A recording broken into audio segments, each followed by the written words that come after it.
우리 함께 합독하도록 하겠습니다. 그러므로 우리가 믿음으로 의롭다 하심을 받았으니 우리 주 예수 그리스도로 말미암아 하나님과 화평을 누리자. 또한 그로 말미암아 우리가 믿음으로 서 있는 이 은혜에 들어감을 얻었으며 하나님의 영광을 바라고 즐거워하느니라. 다만 이뿐 아니라 우리가 환난 중에도 즐거워하나니 이는 환난은 인내를, 인내는 연단을, 연단은 소망을 이루는 줄 알미로다. 소망이 우리를 부끄럽게 하지 아니함은 우리에게 주신 성령으로 말미암아 하나님의 사랑이 우리의 마음에 부은 바 됨이니 우리가 아직 연약할 때 계약대로 그리스도께서 경건하지 않은 자를 위하여 죽으셨도다. 아멘. 오늘 하나님 말씀 로마서 5장 1절에서 6절에 있는 말씀으로 감사할 수밖에 없다라는 제목으로 말씀의 은혜를 함께 나누길 원합니다. 범사에 감사하라는 성경의 계명을 우리가 잘 알고 있습니다. 범사에 감사하라고 했기 때문에, 범사라고 말했기 때문에 범사란 좋은 일이든 나쁜 일이든 즐거운 일이든 환난이든 어떠한 상황이든지 감사하라는 의미가 되죠. 당연히 환난까지도 감사해야 한다는 뜻이 범사에 감사하라라는 의미가 될 것입니다. 하지만 믿음 생활을 오래 했어도 직분 가운데 있다 하더라도 목사라 하더라도 환난에 감사해야 한다는 말씀을 따르기가 굉장히 힘이 듭니다. 예컨대 당신은 말기 암입니다 라는 소리를 듣는 순간 할렐루야 할 수 있나요? 감사합니다라고 할 수 있습니까? 그게 쉽게 나오지가 않지요. 또한 당신은 사업이 망했습니다라는 소리를 들었을 때 역시 감사가 나옵니까? 그럴 수가 없는 것을 보게 되죠. 반면에 당신은 응답이 됐습니다 하면 믿음이 없어도 감사가 저절로 나오게 되어 있습니다. 환난 가운데 또한 즐거운 일이든 뭐든지 다 성경은 감사라고 말합니다. 하지만 지키기가 너무 힘들어요. 특별히 팬데믹 상황 가운데 경제적으로 힘들고 어려운 지금 같은 상황에 또한 내일이 안 보이는 이런 상황에 극심한 질병 가운데 있을 때 오늘과 같은 추수감사주의를 맞이하여 추수감사주일이니까 감사하라고 할 수 있는가? 그리고 그것을 그대로 실천할 수 있는가? 쉽지 않은 것을 우리가 알 수가 있게 됩니다. 그런데 이렇게 범사에 감사가 나오지 않을 때 범사에 감사할 수 있는 방안이 있다고 말합니다. 한 번쯤은 다 들어봤을 것입니다. 또한 교회에서나 세상 매스컴에서도 책에서도 한 번쯤은 꼭 들어볼 이야기가 되죠. 범사에 감사할 수 있는 방안. 그것은 무엇이냐? 아주 간단하죠. 우리의 사고의 패러다임을 바꾸는 겁니다. 부정적에서 낙관적으로 바꾸면 된다는 거죠. 즉 부정적인 생각을 하지 말고 무엇이든지 긍정적인 사고를 하면 범사에 감사할 수가 있다라고 말합니다. 힘들고 어려운 상황 가운데도 감사할 수 있는 조건을 하나 찾아서 감사하다 보면 그 하나가 나중에 100가지의 감사로 바뀌어질 수 있다라고 가르치게 되죠. 이에 대한 가장 유명한 예화가 있습니다. 그것은 바로 뭘까요? 다 들어봤던 예화, 저도 한 번쯤은 했던 예화가 되죠. 미국 의사협회 저널 가운데 자마 네트워크 오프이라는 그런 사이트가 있습니다. 한 번씩 들어가 보시면 다 볼 수가 있어요. 여기에 많은 의학적인 논문 자료들이 또 요약돼 가지고 나와 있고 전문을 보기 위해서는 회원을 가입해야 하고 돈을 내야 되지만 요약서 서머리 된 것들은 어느 정도 살펴볼 수가 있습니다. 물론 요새는 워낙 잘 되어 있기 때문에 번역이 자동적으로 해주기 때문에 쉽게 볼 수가 있게 되죠. 이 안에 이 자마 네트워크 오픈에 한 논문이 발표가 된 적이 있었죠. 그리고 그 논문에는 한 가지 실험을 했습니다. 그 실험이 우리가 너무 잘 알고 있는 실험이죠. 바로 사진과 같이 컵에 물이 반이 있다고 고백하는 사람과 반밖에 없다고 고백하는 사람과 반이나 남았다고 고백하는 사람. 한 가지의 상황에 긍정적으로 보는 사람과 이 한 가지의 상황에 부정적으로 보는 사람 두 부류에 나눠가지고 그들에 대하여 그들의 질병을 추적조사했다라는 것이죠. 즉 컵에 물이 반이나 남았네라고 인생을 긍정적으로 보는 실험자는 컵에 물이 반밖에 없다라고 부정적을 생각한 사람들과 비교해 봤을 때 심장마비나 뇌졸중이나 심혈관 장애가 더 시달릴 가능성이 높다라는 것이죠. 이것이 조선일보에도 이렇게 기사화했음을 확인할 수가 있습니다. 이 연구를 했던 박사가 앨런 로잔스키 박사인데 이 박사는 이 연구 논문을 통하여 이렇게 말합니다. 긍정적인 사람, 낙관론자는 그렇지 않은 사람보다 심장병으로 인하는 가장 심각한 합병증의 위험이 35% 낮다는 것을 확인할 수 있었고, 심장마비나 뇌졸중, 조기 사망 위험도 낮았고, 놀랍게도 이는 10대에서 90대까지 모든 연령대에서 같은 양상을 나타났다라고 얘기하게 되는 것이죠. 그러므로 우리는 다 들어봤죠. 컵에 물이 반쯤 담겨 있을 때, 야, 물이 겨우 반밖에 없어. 부정적으로 바라보며 감사할 수 없으니까 컵에 반이나 남았네 라고 뭐든지 사물을 바라보거나 사람을 바라보거나 환경을 바라볼 때도 긍정적으로 바라보는 사고의 훈련을 해야 한다라고 가르치고, 또 그렇게 해야 범사에 감사할 수 있다고 말하며, 또한 교회 안에서도 이렇게 생각을 함으로 말미암아 예수 이름으로 감사하십시오, 감사하십시오, 감사하십시오, 그저 감사하십시오라고 가르치고 고백한 것을 보게 됩니다. 물론 어느 정도는 맞는 얘기죠. 하지만 이 논문에도 뭐 나와 있겠지만, 또 많은 사람들이 알겠지만 많은 변수가 있습니다. 그 변수를 제외하고 요것만 얘기하면 그럴 수밖에 없죠. 예컨대 여러분, 커피에 대해서 나오는 논문을 보면 어떻게 연구에 따라서 커피는 몸에 안 좋다? 아니야, 커피는 몸에 좋다.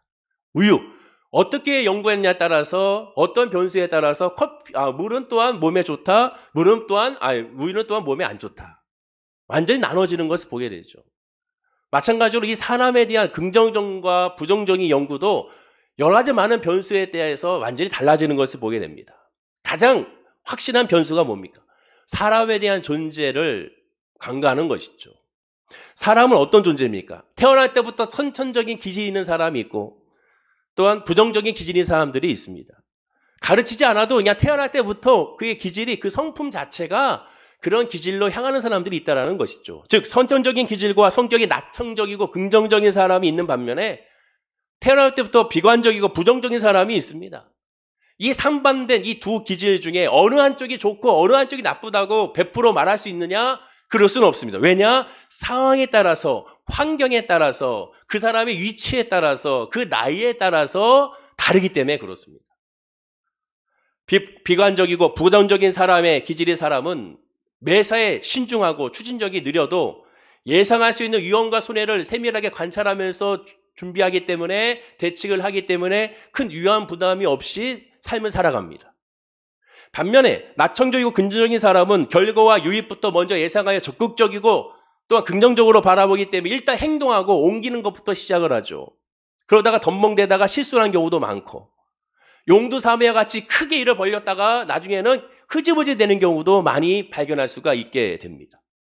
그렇기 때문에 이렇게들 이야기하죠. 한 공동체에서, 어떠한 단체에서 사장은 어떤 사람이 좋으냐? 긍정적인 사람이 사장을 하는 게 좋고, 기획실장이라든가 총무라든가 총괄하는 사람은 비관적인 사람이 하는 것이 그 단체나 그 회사나 그 공동체가 돌아가는데 아주 유익하다라고 말하죠.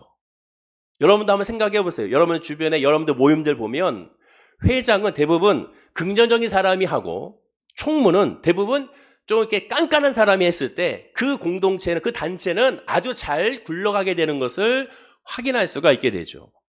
그렇습니다. 사고를 긍정적 패러다임으로 바꾸며 범사에 감사할 수 있다는 것은 사람마다 기질이 다르고 사람마다 환경에 따라 다르게 또 나타나며, 또한 그로 말미암아 또 다르게 움직일 수 있는, 언제든지 왔다 갔다 할 수 있는 인간의 그러한 마음의 상태, 심리적인 상태를 관가한 그 진리를 생각하지 않는 하나의 오류라고 할 수가 있죠.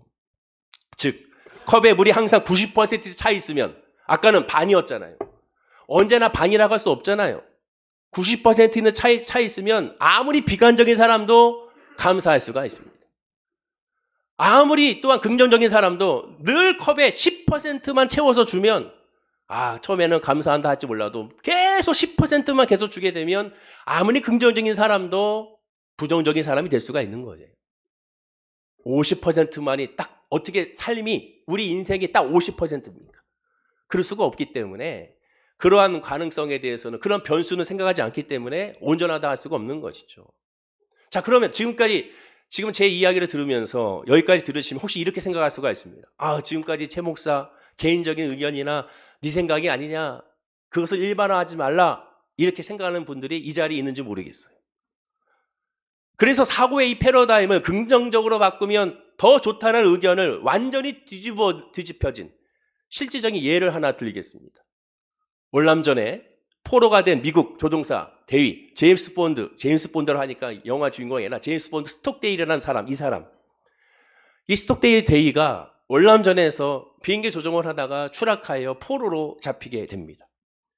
열악한 이 험악한 수용소 생활을 무려 8년 동안 견디고 생존하게 되죠. 8년 동안의 수용소 생활을, 그 비참한 생활을 견뎌냈으니 많은 기자들이 그 힘든 기간을 어떻게 견뎌낼 수 있었냐는 질문을 막 쏟아냅니다. 미국은 또 이를 계기로 하나의 감동적인 스토리를 만들고 싶어하는 그런 욕구가 있었죠. 그래서 이 감동적인 스토리를 만들기 위하여 스톡데일 입술에 주목하게 됩니다. 그리고 그의 입술을 통해 이렇게 예상했죠.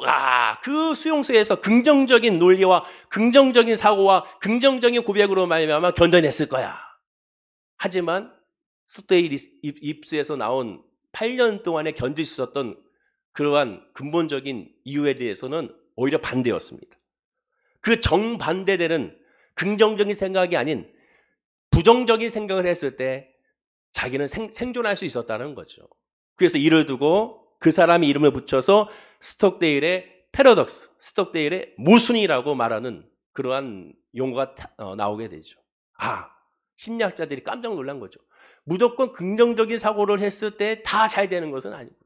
즉 사람에 따라서, 사람의 환경에 따라서 같은 환경이라도 그것이 그대로 진리로 흘러가는 것은 아니구나. 자, 예컨대 아무리 집안의 환경이 좋아도 또 부모가 그렇게 잘해주고 모든 거 다 채워줘도 자녀가 엇나가는 경우가 있습니다.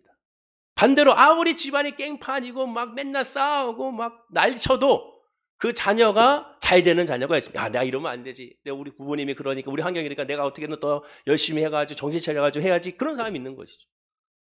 환경에 따라서, 즉 사람에 따라서 다 달라지는 겁니다. 이 스톡데일의 모순이라는 것은 무엇입니까? 놀랍게도 포로 중에 긍정적인 생각을 가진 사람들이 오히려 더 많이 죽었다는 거예요. 긍정적인 사고를 했던 사람들이. 자, 예컨대 어떤 사람들이었는가? 기자가 물어봤을 때 스톡데일이 대답합니다. 부활절이 앞두고, 추수감사주의를 앞두고, 성탄절을 앞두고 자기 조국 미국에서 자기들을 꺼내줄 것이라고, 협상해서 자기들을 해방시켜 줄 것이라고 기대한 거죠. 야, 조금만 견뎌. 이제 곧 부활절이야. 우리가 여기서 나올 수 있을 거야. 야, 조금만 더 견뎌. 이제 추수감사주일이야. 우리가 여기서 나올 수 있을 거야. 야, 조금만 더 견디자. 우리 성탄절이야. 곧 우리가 여기서 나갈 수 있을 거야. 이 포로 수용소에서 우리 나가. 우리 조국에 우리는 다시 들어갈 수 있을 거야. 조금만 견디자. 그러나 선방되지 않게 되죠. 1년이 지나고 2년이 지나고 기대했는데 계속 실망하게 되죠. 그러자 우울증에 빠지고 심지어 자살까지 이르게 된 것을 보게 됩니다. 반대로 자기는 어차피 언제 선박될지 모르니까, 난 언제 여기서 나갈지 모르니까, 스톡데일은 또 여기서 나 죽을 수도 있으니까 지금 하루하루 그냥 냉혹한 이 현실을 인정하고 지금 하루하루 먹을 거 얼마 안 되지만 그냥 먹고 또한 열심히 또한 그 나름대로 운동하고 지금은 그냥 살아가자, 이렇게 생각한 거죠. 수용소 안에서 어차피 우리는 못 나갈 수 있어, 어차피 우리 여기서 죽을 수도 있어, 그러니 지금 그렇게 기대하지 말고 지금 여기서 최선을 다해, 이러한 말에 다른 포로들은 야, 그런 부정적인 생각하지 마, 우리 조국이 우리를 꺼내줄 거야, 이번 부활절이 지나면, 이번 추수감사절 때 되면, 이번 성차절이 되면 우리를 불러줄 거야, 협상하고 있으니까 반드시 우리를 꺼내줄 거야, 그렇게 부정적인 생각하지 마. 하지만 그들은 다 오히려 그 자리에서 죽은 사람들이 많다는 겁니다. 오히려 부정적인 생각이 이 스톡데일을 살려낸 것이라고 말하게 되죠. 정확히 말하면 부정적인 생각이 아니라 현실을 있는 그대로 받아들이는 그런 사고방식이 이 스톡데일의 대위를 생존하게 하고 나중에 중장까지 승진하면서 애편하게 된 것을 보게 됩니다. 그렇습니다. 모든 상황을 정확하게 분석 파악해야 그 해결책도 정확히 세울 수 있는 법입니다. 환난 중에 매사에 비관적인 사람이 최악의 경우까지 대비할 수 있으면 오히려 장점이 될 수도 있는 거예요. 많은 사람들이 범사를 긍정적으로 생각하는 뜻을 오해하고 있습니다. 범사를 긍정적으로 생각하는 것은 나쁜 상황을 더 좋게 여기고 그 나쁜 상황을 좋게 생각하는 것이 긍정적인 사고가 아닙니다. 자칫 잘못하면 그런 사고방식은 현실을 무시한, 현실을 왜곡하는 그 상태가 심각해지며 아예 망상으로 빠져서 현실 부정이 되는 모습을 갖게 됩니다. 성경에서 말하는 긍정적인 믿음은 있는 그 자체에서 하나님을 바라보면서 현실을 인정하는 거예요. 하나님은 아브라함이 너 있는 곳에서 동서남북을 바라보라 했습니다. 너 있는 것이죠. 지금 있는 이곳에서부터 동서남북을 바라보는 거예요. 지금 있는 환경, 지금 있는 아픔, 지금 있는 상처, 지금 있는 눈물, 그것을 무시한 것이 아니라 있는 그대로 할렐루야 아멘으로 받아들이면서 하나님을 바라보는 거예요. 그게 긍정적인 것입니다. 따라서 긍정적 상황은 그대로 긍정적으로 받아들이고 부정적 상황은 그대로 부정적으로 받아들인 후에 각각의 합당한 대책을 마련하는 것이 가장 현명한 생각이라고 할 수가 있죠. 2016년도 리우올림픽 기억하십니까? 그때 한 펜싱 선수 박상현 선수가 뒤지고 있었을 때 그가 화면 앞에서 계속 중얼거리죠. 뭐라고 중얼거립니까? 할 수 있다. 할 수 있다. 할 수 있다. 그때 매스컴에서 신났죠. 왜? 좋은 먹잇감이잖아요. 감동을 줄 수 있는. 박상현 선수가 이렇게 할 수 있다, 할 수 있다, 할 수 있다 이런 긍정적인 이런 마인드 사고방식이 결국 역전승을 하게 됐지 않습니까? 진리란 뭐라고 그랬어요? 그러면 늘 그렇게 긍정적으로 사고하면 늘 그렇게 잘 돼야죠. 하지만 그 다음에 실패했잖아요. 그럼 그때는 할 수 있다, 할 수 있다 이래서 안 해서 그렇습니까? 아니잖아요. 자칫 잘못하면 긍정적인 사고방식이 내 현실을 무시한 채 현재 상황을 무시한 채 노력 하나도 하지 않고 하나도 준비하지 않는 그런 사람이 될 수가 있는 겁니다. 오히려 긍정적인 사고방식의 핵심은 현실을 인정한 채 최선을 다하며 나가는 것이 긍정적인 사고방식이죠. 또한 사고의 패러다임을 전환한다는 것은 자신의 판단하에 자기의 의지대로 바꾸는 겁니다. 거기에 하나님과 성령의 역사와 예수가 필요치 않는 거예요. 자기 체면을 거는 것처럼 하나님을 어쩌면 속이는 겁니다. 내 마음은 전혀 감사하지 않는데, 내 마음은 전혀 평안하지 않는데 나는 평안하다, 나는 평안하다, 나는 평안하다. 이 추수감사 주일에 하나도 감사할 것이 없는데 이 추수감사 주일이니까 나는 감사합니다, 나는 감사합니다, 나는 감사합니다. 이게 바로 하나님 앞에 외식이고 하나님을 속이는 거죠. 하나님 원하시는 것은 늘 강조하듯 있는 모습 그대로입니다. 자, 오늘 추수감사 주일이니까 우리 감사해야 됩니다. 여러분 감사하십시오. 감사가 안 나오는데 어떻게 감사가 나와요? 그러면 감사가 안 나오면 이 추수감사 주일에도 하나님 앞에 나와서 감사가 안 나옵니다. 하나님 고백하는 것이 감사 주일에 감사해요. 여러분 그게 기도고 그게 예배입니다. 하나님 난 도저히 감사가 안 나옵니다. 하나님 너무 아십니다. 차라리 그렇게 고백하는 게 하나님은 기쁘게 받으시는 겁니다. 다윗과 같이 있는 모습 그대로 나가는 거죠. 하나님 우리의 마음의 중심을 보시잖아요. 하나님이 가장 싫어하는 것이 뭡니까? 외식이잖아요. 외식. 오늘 이 시간에도 감사의 조건을 찾을 수 없고 도저히 감사가 나오지 않는다면 오늘 오히려 잘 된 겁니다. 하나님 앞에 여러분들이 있는 모습 그대로 아뢰면 되는 거예요. 그렇다고 오해는 마십시오. 범사를 긍정적으로 바라보는 유익은 분명히 있습니다. 그렇게 해야 됩니다. 잘만 환영하면 때로는 삶의 고난을 이기는 하나의 훌륭한 방안이 됩니다. 그러나 이는 신앙이 없어도 예수가 없어도 성령의 은혜가 없어도 하나님의 역사가 없어도 우리의 생각과 이성만으로 의지로 분별할 수 있고 행할 수 있는 겁니다. 교회는 믿음은 세상에 줄 수 없는 진리죠. 따라서 믿음 안에서 범사에 감사한다는 것은 세상의 이론으로 말할 수 없는 겁니다.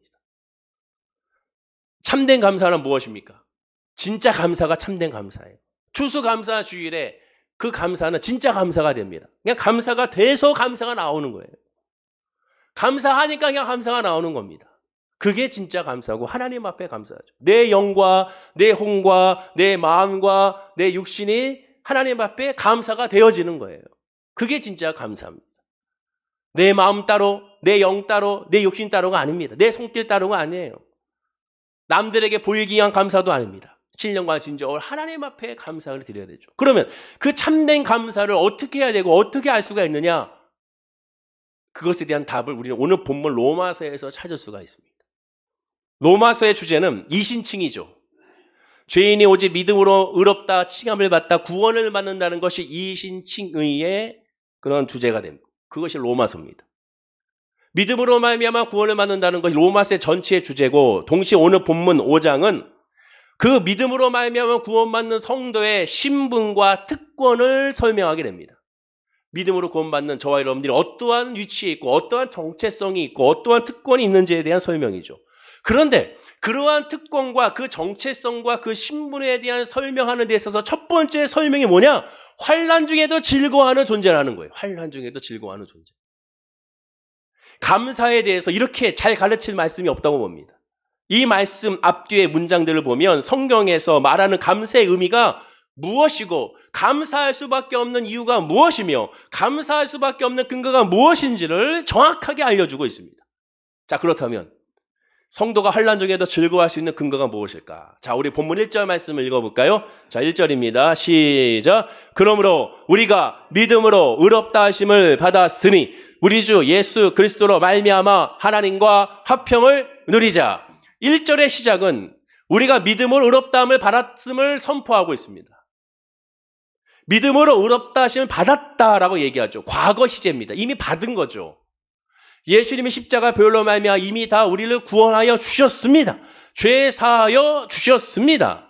앞으로 죄 사할 것이 아니라 이미 2000년 전에 예수님의 보혈로 피로 십자가의 피로 다 죄를 씻으시고 예수님 부활하심으로 말미암아 완성하셨습니다.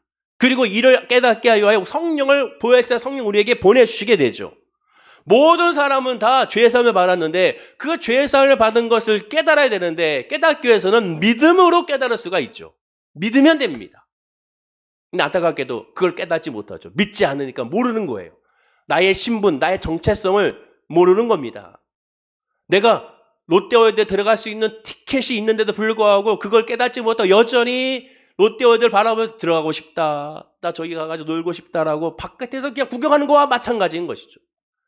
내가 갖고 싶은 저 아파트, 저 장막에 그러한 집문서를 내가 가지고 있는데 불구하고 여전히 깨닫지 못하고 지나가면서 나 저 집에 살고 싶다, 저 집에 살고 싶다고 말하는 것과 똑같습니다.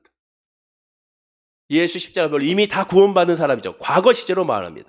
그리고 우리 주 예수 그리스도로 말미암아 하나님과 화평을 누리자라고 말합니다. 구원받은 사람은 하나님과 화평을 누려야 한다는 거죠. 근데 이 누린다는 것을 어떻게 표현합니까? 예수 그리스도로 말미암아 하나님과 화평을 누리자, 즉 현재형이죠. 현재. 구원받은 건 과거. 하나님과 화평을 누리는 것은 미래가 아닌 지금이라는 거. 지금 누려야 한다는 거예요. 지금. 하나님과 화평을 누리자. 누리라고 했으니 누리고 즐기는 거잖아요. 예컨대 냉장고에 많은 음식들 먹을 걸로 냉장고에 다 가득 채워놨습니다. 그러면 냉장고에 꺼내서 먹으면 되잖아요. 다 차 있는데 불구하고 하나님 채워주시옵소서, 채워주시옵소서, 채워주시옵소서. 이미 다 채워져 있는 걸 꺼내서 먹으면 되는 거죠. 이미 구원받은 저와 여러분들, 하나님의 자녀가 된 저와 여러분들, 하나님의 은혜 안에 관한 여러분들이 깨달아서 그 은혜를 누리면 되는 거예요. 누리면. 그리고 본문 2절에 이렇게 말합니다. 자, 읽어볼까요? 시작. 또한 그로 말미암아 우리가 믿음으로 서 있는 이 은혜에 들어감을 얻었으며 하나님의 영광을 바라고 즐거워하느니라. 자, 그로 말미암아 예수로 말미암아 우리가 믿음으로 서 있는 이 은혜에 들어감을 얻었다. 주의 은혜에 들어감을 얻었다. 이미 과거 시제죠. 이미 얻은 거예요. 대부분 구원을 설명하는 성경의 말씀들을 보면 다 과거 완료형입니다. 이미 과거 시제로 사용하고 있어요. 이미 다 된 거예요. 성도는 믿음으로 하나님과 이미 화평을 누렸고 그 자리에 서 있다는 겁니다. 하나님의 자녀된 백성이 됐다는 거예요. 우리의 신분은 하나님의 자녀요. 하나님의 거룩한 백성이요. 하나님께 우리를 지키시고 보호하신다는 사실을 깨달아 알라는 거죠. 언제? 미래가 아닌 지금 깨달으라는 거죠. 지금. 지금 누리라는 겁니다. 자, 정리하면 믿음으로 의로운 것은 과거. 하나님과 화평을 누리는 건 지금. 은혜에 들어간 것도 이미 과거. 그러니까 누리기만 하면 되는 거예요. 그리고 예수님을 주인으로 모시고 이것을 깨닫게 되면 우리가 해야 될 건 뭡니까? 이것을 깨닫는 자가 나오는 그런 행위가 있다면 그것은 무엇이냐? 바로 하나님의 영광을 바라고 즐거워한다는 거예요. 누리라고 했으니까 누리기 원합니다. 누릴 수 있도록 노력하세요가 아닙니다. 예수 그리스도의 믿음으로 말미암아 그것을 깨달아서 알므로 말미암아 그냥 누려지는 거죠. 동시에 그것을 깨닫는 사람은 하나님의 영광을 바라고 하나님께 기쁨으로 찬양하며 즐거워하게 된다는 거예요. 즐거워하느리라. 즐거워하게 된다는 거. 되어지는 거예요.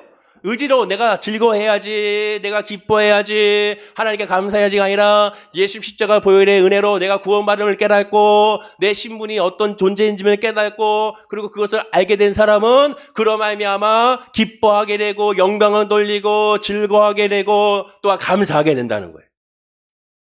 환난이 닥쳤다고 해서 시험과 어려움과 아픔과 질병과 문제와 고통이 있다고 해서 하나님의 사랑과 하나님의 평안과 하나님의 은혜가 멈춘 것이 아니라 줄어든 것이 아니라는 거예요. 하나님은 늘 한결같습니다. 하나님의 은혜는 늘 한결같아요. 하나님의 사랑은 늘 한결같아요. 결코 우리를 고와 같이 내버려 두지 않습니다. 저 하늘을 바라보면 태양은 늘 뜨잖아요. 태양은 늘 햇살은 늘 우리에게 비춰주고 있지만 때때로 그 태양과 햇빛이 비춰지지 않는 것은 구름으로 말미암아 가려지기 때문에 그렇죠. 구름이 가려졌다고 해서 태양이 없는 것이 아니죠. 구름만 거쳐지면 그 태양의 따스함을 느낄 수가 있는 겁니다. 마찬가지예요. 환난이 있고 고통이 있고 질병이 있고 문제가 있다고 해서 하나님의 은혜와 사랑이 없어진 것이 아니에요. 늘 한결같이 우리에게 늘 복을 주기 원하고 은혜 주기 원하고 사랑하기 원하고 역사하기 원하시는 하나님의 은혜는 늘 한결같다는 사실을 깨달으라고 말씀하게 됩니다. 그리고 자, 그것을 깨달았을 때 그 다음에 어떻게 됩니까? 본문 5절이죠. 자, 읽어볼까요? 자, 시작. 소망이 우리를 부끄럽게 하지 아니함은 우리에게 주신 성령으로 말미암아 하나님의 사랑이 우리의 마음에 부은 바 됨이니. 소망이 우리를 부끄럽지 않는다고 말합니다. 이게 도대체 무슨 말인가? 하나님의 구원을 깨닫고 하나님의 은혜를 깨닫게 돼서 그 은혜를 지금 이 현재 시점에서 그 은혜를 누리는 사람은 하나님의 영광을 바라고 기뻐하고 즐거워한다고 그랬습니다. 그런데 그것에 대해서 그 소망에 대해서 부끄러워하지 않는다고 말해요. 이게 무슨 말일까? 이 부끄럽다는 단어가 영어 성경을 보면 실망시키지 않는다라고 번역했지만 헬라어로 보면 카타 이스키노라는 단어로서 망신한다, 모욕주다, 수치를 겪게 하다는 뜻입니다. 그래서 정확한 표현은 이 부끄럽게 한다는 표현이 더 정확한 표현이죠. 정말 수치를 당치 않게 한다는 거예요. 이게 무슨 말일까요? 왜 소망이 우리를 부끄럽게 하지 않고 모욕이나 망신이나 수치가 되지 않는다고 했을까? 성도 가운데 환난 중에도 즐거워하면 세상 불신자들이 봤을 때 맹신자 내지 광신자 취급을 받기 마련이라고 말하는 거예요. 당시 로마교회 성도들은 대부분 로마교회 성도들은 로마의 귀족들이 많았습니다. 왕족들도 많았어요. 왕족이나 귀족이니까 자기의 노예들이 있지 않습니까? 그 노예들을 예수 그리스도의 믿음 안에서 해방시켜주기 원했으나 사회 구조적으로 해방시키기가 힘들었습니다. 그래서 구조적으로 해방시키지 못하지만 그들과 함께 있을 때는 형제로 부르고 자매로 부르면서 노예로 생각하지 아니하고 한 가족으로 여기며 함께 하나님을 예배하고 기도했어요. 당시에 이 모습을 바라고 있는 로마의 다른 귀족들과 지도층들은 그들의 논리와 윤리를 볼 때 예수 믿는 이 사람들의 이런 행위는 그들에게 있어서는 수치였고 그들에게 있어서는 말도 안 되는 것이었고 그들에게 있어서 그들의 사회를 깨트리는 그런 암적인 존재로 여기게 됩니다. 또한 하나님을 믿는 유대인들도 이렇게 예수를 믿는 예수 그리스도를 믿는 초대교회 성도에 대하여 예수님이 나무에 달려 죽었는데 나무에 달려 죽은 저주받은 자를 믿는다고 그들은 이 예수 믿는 사람들에 대하여 저주하게 되고 그들을 미워하게 되죠. 고린도전서 1장 23절에 이렇게 말합니다. 우리는 십자가에 못 박힌 그리스도를 전하니 유대인에게는 거리끼는 것이요 이방인에게는 미련한 것이로다라고 말하는 거예요. 예수의 십자가의 은혜가 유대인들에게는 거리끼는 것이고 이방인들은 미련하게 받아들였지만 성도들은 부끄럽게 여기지 않았다는 거예요. 당연하게 여겼죠. 왜? 예수가 나의 구주니까. 예수를 나의 아버지로 모셔드리고 그 믿음 안에 있으니까 그것이 부끄러운 것이 아닙니다. 하나님의 자녀임을 알기에. 사도행전 2장 43절과 47절을 보면 하나님을 믿고 하나님을 따르는 예수님 믿는 사람들이 주변 사람들에게 믿지 않는 불신자들에게 칭송을 받았고 날마다 구원받는 사람들이 늘어났습니다. 많은 사람들이 예수 믿는 사람들 바라보면서 나도 저들과 같이 예수 믿고 싶다. 나도 저들과 같이 함께 공동체에 있고 싶다는 생각을 많이 하게 되고 구원을 받아 늘어나게 되죠. 아직 로마에 의해서 핍박을 받기 전이었습니다. 오순절에 베드로의 설교를 들은 로마에서 온 디아스포라 유대인들에 의하여 기독교가 전 세계로 퍼지기 시작을 하죠. 로마서 2장 10절에 부르기아와 밤빌리아와 애국과 및 구레네에 가까운 리비아 여러 지방에 사는 사람들과 로마에서부터 온 나그네 곧 유대인과 유득에 들어온 사람들과 라고 말한 것처럼 많은 사람들이 그 베드로의 설교를 듣고 또한 지방으로 퍼져나가 복음을 전하게 됐습니다. 로마에는 이 복음을 받아들이는 사람들이 점점 늘어나게 되고 그로 말미암아 기존의 유대인들과 예수를 믿는 유대인들과의 싸움이 일어나기 시작을 하죠. 결국 이를 계기로 유대인 폭동이 일어나게 됩니다. 어디에서? 로마에서. 그러자 글라디우스 황제는 이러한 유대인 폭동에 대응하기 위하여 모든 유대인들을 다 추방을 시켜버립니다. 그때 추방할 때 아굴라와 브루스길라 부부도 바로 추방되어 고린도로 내려가게 되죠. 사도행전 18장 2절에 이걸 말합니다. 아굴라라는 본도에서 난 유대인 한 사람을 만나니 글라우디오가 이 황제가 모든 유대인을 명하여 로마에서 떠나라 한 거로 그가 그 안에 브루스길라와 함께 이달리아로부터 새로 온지라 바울이 그들에게 감해라고 말합니다. 자, 이때로부터 로마에 의해서 기독교인들이 핍박을 당하기 시작하고 죽임을 당하기 시작하고 사자굴에 들어가기 시작을 하고 또 아픔과 상처를 겪기 시작합니다. 어마어마한 핍박이 시작이 되죠. 하지만 이들은 예수 믿는 믿음, 그 믿음으로 말미암아 그 모든 것들은 환난을 견디며 즐거워하게 됩니다. 오히려 기뻐하게 됩니다. 오히려 감사하게 됩니다. 그것에 대해서 거부하지 않았습니다. 당시 초대교회 성도들은 예수 그리스도를 주라고 시인하지 않고 잠깐만 그 순간 로마 황제가 얘기한 것처럼 로마 황제가 당신의 주고 로마 황제가 당신의 하나님보다 위에 있다는 사실을 고백만 하면 산채로 불에 태워 죽거나 또한 사자굴에 들어가지 않거나 또한 이 검투사들에 의하여 죽음을 당하지 않을 것이라고 얘기했습니다. 그 순간만 부인하면 살 수가 있다는 거죠. 하지만 초대교회 성도들은 그 순간에 그 말을 하지 않았습니다. 부인하지 않았어요. 예수는 그리스도시요. 예수는 나의 주, 나의 하나님이라는 사실을 오히려 고백함으로 말미암아 포기하지 않고 사자굴에 들어가고 산채로 불에 태워 죽임을 당하고 또 검도사들에 상대하여 죽임을 당하는 모습을 보이게 되죠. 그런 모습에 주변에 있는 불신자들은 너무 어리석게 여기고 예수 믿는 사람들이 답답하며 그들은 멍청하게 여기고 미친 사람이라고 모욕을 주고 멸시 주고 수치를 주게 되는 것이죠. 그럼에도 그런 수치나 모욕으로 생각하는 것이 아니라 하나님의 자녀가 되는 은혜와 특권으로 그들은 여겼습니다. 왜 그렇습니까? 이어진 6절에 그 이유가 나오죠. 자, 읽어볼까요? 자, 읽어보겠습니다. 시작. 우리가 아직 연약할 때 기약대로 그리스도께서 경건하지 않은 자를 위하여 죽으셨도다. 왜 환난을 즐거워했는가? 왜 핍박을 즐거워했는가? 왜 예수 그리스도의 이름을 부인하지 못했는가? 나오잖아요. 내가 연약할 때, 내가 예수 믿기 전에 나를 위하여 죽으시고 나를 부활하신 그 예수를 믿었기 때문이라고 고백합니다. 진짜 예수가 나의 주임을 고백했기 때문에 고백해요. 그리고 그 이어지는 고백, 본문 5절에 이 말씀이 있죠. 자, 이 말씀 읽어볼까요? 자, 시작. 우리에게 주신 성령으로 말미암아 하나님의 사랑이 우리의 마음에 부음받음이니. 그렇죠. 성령의 부음바가 됐는데 어떻게 예수를 거부합니까? 성령 충만한데 어떻게 예수를 나의 주라고 고백하지 않고 그 잠깐 살겠다고 거짓말할 수 있으면 거짓말할 수 없다라는 거죠. 성령이 임함으로 말미암아 성령 역사함으로 말미암아 하나님의 사랑으로 채워졌는데 어떻게 예수를 부인하겠습니까? 어떻게 그것을 피할 수가 있겠습니까? 예수를 부인하지 못하는 것도 성령의 역사예요. 순교도 성령의 역사인 것이죠. 그래서 내가 한 것이 아니요 다 하나님의 성령의 역사라는 사실을 고백한 겁니다. 반대로 예수를 왜 부인합니까? 성령의 역사가 없기 때문에 예수를 부인하는 거죠. 왜 예수를 떠납니까? 성령의 역사가 없으니, 그 안에 성령이 없으니 떠나는 거예요. 왜 부정적인 생각을 합니까? 그 안에 성령이 없으니 그렇게 생각하는 거예요. 왜 믿음으로 나가지 못합니까? 성령 역사가 없기 때문에 그래요. 자, 분명히 말하자면 오전에 우리에게 주신 성령으로 말미암아 하나님의 사랑 우리의 마음에 부음만 됐는데, 자, 하나님의 사랑 우리 마음에 부으면 어찌 이 모든 것을 피할 수가 있겠습니까? 오히려 감사하게 여기고 당연하게 여기고 은혜로 여기는 거죠. 본문 3절과 4절 우리가 잘 아는 말씀이죠. 자, 이 3절 4절에 이렇게 말합니다. 읽어볼까요?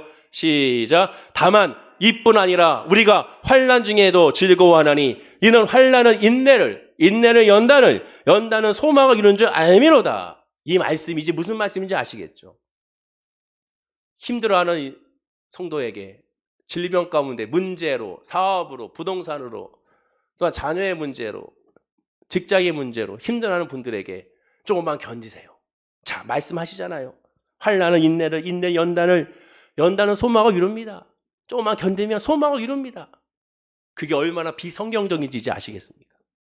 지금 말하는 이 소망, 이 연단, 이 환난 중에서 즐거워하는 것의 그 이유가 뭡니까? 결국 성령 충만을 얘기하는 거죠.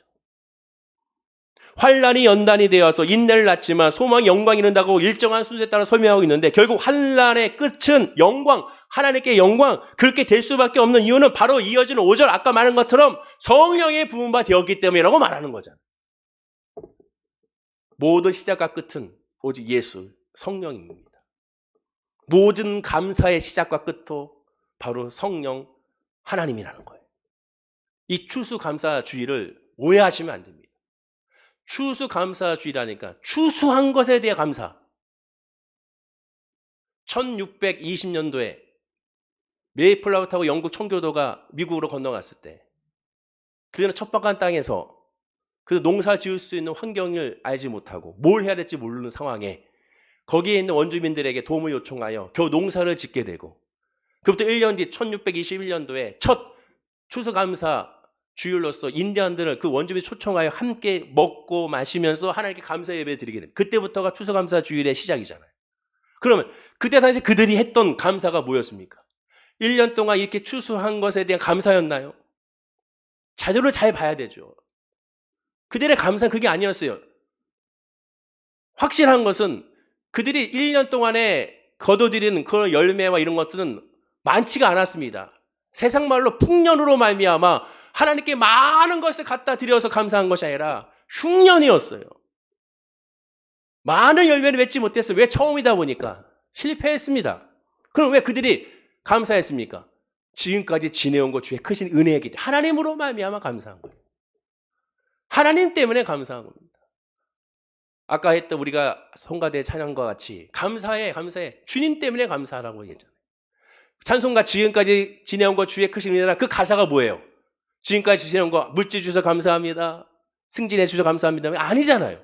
가사를 잘 보세요. 하나님 때문에 주의 은혜, 십자가의 구원, 그 구원에 대한 감사, 그 구원에 대한 감사가 3절에 하나님이 나를 부르시는 것, 천국으로 나를 이끄시는 것에 대한 감사, 그 감사로 이어지는 것이 지금까지 지내온 것 주의 큰 은혜의 고백에 감사가 되는 겁니다.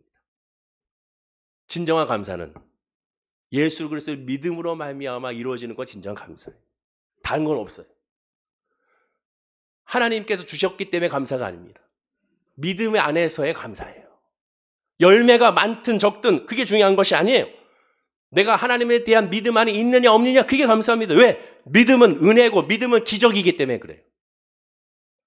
사도 바울은 데살로니가서 5장 16절 18절 이렇게 말합니다. 자, 읽어볼까요? 시작. 항상 기뻐하라, 쉬지 말고 기도하라, 범사에 감사하라, 이것이 그리스도 예수 안에서 너희를 향하신 하나님의 뜻이니라. 항상 기뻐하는 거와 범사에 감사하는 것 사이에 뭐가 있습니까? 쉬지 말고 기도하라. 기도하는 목적이 뭡니까? 자기를 부인하고 자기 십자가 예수를 따라가는 거죠. 그래서 말하죠. 그리스도 예수 안에서 너희를 향한 하나님의 뜻. 예수 안에서의 하나님의 뜻이죠. 예수 안에서의 나의 뜻이 아닙니다. 나의 안에서 하나님의 뜻도 아니에요. 오직 예수 안에서의 하나님의 뜻입니다. 그게 뭐예요? 성령 충만한 믿음, 하나님 중심의 믿음이죠. 주신 것에 감사가 아니 하나님 그 자체에 대한 감사, 믿음에 대한 감사. 이 추수감사 주일 예배, 진짜 감사는 내가 하나님 앞에 예배할 수 있다는 이 자체에 대한 감사. 내가 예수를 믿는다니 이게 감사. 내가 하나님을 찬양한다니 이게 감사. 그것만 족하는 거예요. 다윗의 고백처럼 여호와는 나의 목자시니 내게 부족함이 없으리로다. 여호와는 나의 목자시니 아쉬울 것이 없다라는 그 고백과 같은 하나님으로 충분하다는 감사가 추수감사 주일 예배 감사의 모든 것이라고 성경 우리에게 말씀해 주고 있습니다. 그리고 거기서 감사가 이루어졌을 때 나머지 모든 것들이 역사가 나타나는 것이죠. 왜? 예수님이 시작이요 끝이기 때문에 그렇습니다. 예수의 복음이 모든 것인데 그 예수의 복음을 제쳐두고 인간적인 사고의 패러다임으로 긍정적인 사고로 바꾼다? 말도 안 되는 것이죠. 주님이면 모든 것인데. 저는 그런 걸 요새 많이 느끼고 있습니다. 정말 그렇구나. 믿음이면 충분한데. 예수 믿는 게 모든 것에 감사한데 실제로 우리는 어떠한 감사가 많았습니까?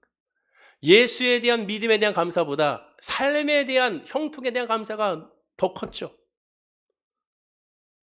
물질이 좀 늘어나면 감사.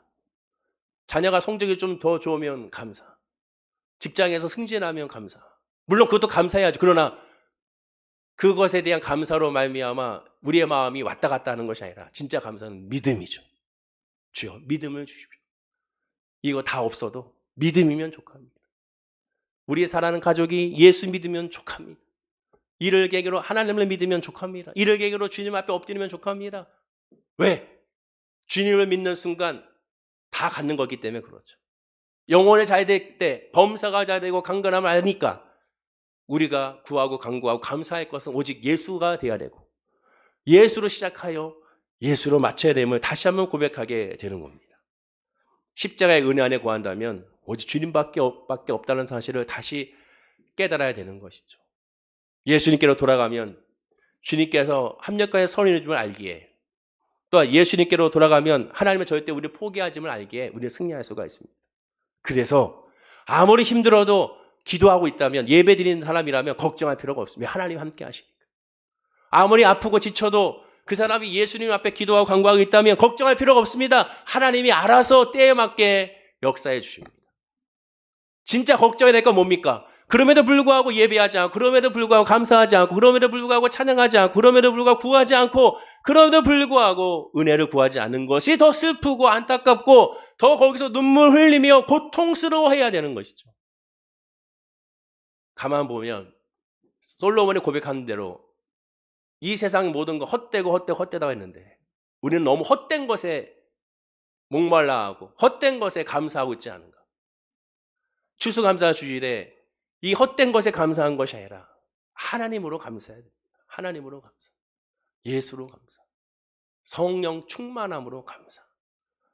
그리고 그 은혜 안에서 자유와 평안함을 누려야 되는 것이죠. 이 세상이 알 수 없는 그 위로와 평안. 그것이 나에게 있음을, 우리 가족에게 있고 여러분들에게 있음을 감사할 수 있는 것이 이 추수감사 주일의 감사가 되어야 됩니다. 그 감사가 됐을 때는 환난 중에서도 즐거워할 수 있게 되는 것이죠. 그 믿음 안에 있으면 감사가 나올 수밖에 없죠. 왜? 예수님 때문에. 오직 예수님으로 말미암아 그런 고백이 나올 수밖에 없는 겁니다. 오늘 한번 점검해 보십시오. 나의 감사는 어디에 있는가? 나의 감사는 믿음에 있는가? 예수에 있는가? 하나님의 은혜 안에 있는가? 은혜가 먼저입니다, 여러분. 은혜가 먼저이지 세상이 먼저가 아닙니다. 그걸 요즘 너무나도 깨닫고 있습니다. 회개하고 있습니다. 세상적인 것에 자랑과 기쁨이 되는 것이 아니라 믿음 안에서 있는 것이 자랑과 기쁨이 되어야 될 텐데 그러나 아직도 그걸 깨닫지 못하고 세상적인 자랑이 세상적인 위로가 더 많았음을 회개하게 되는 것이죠.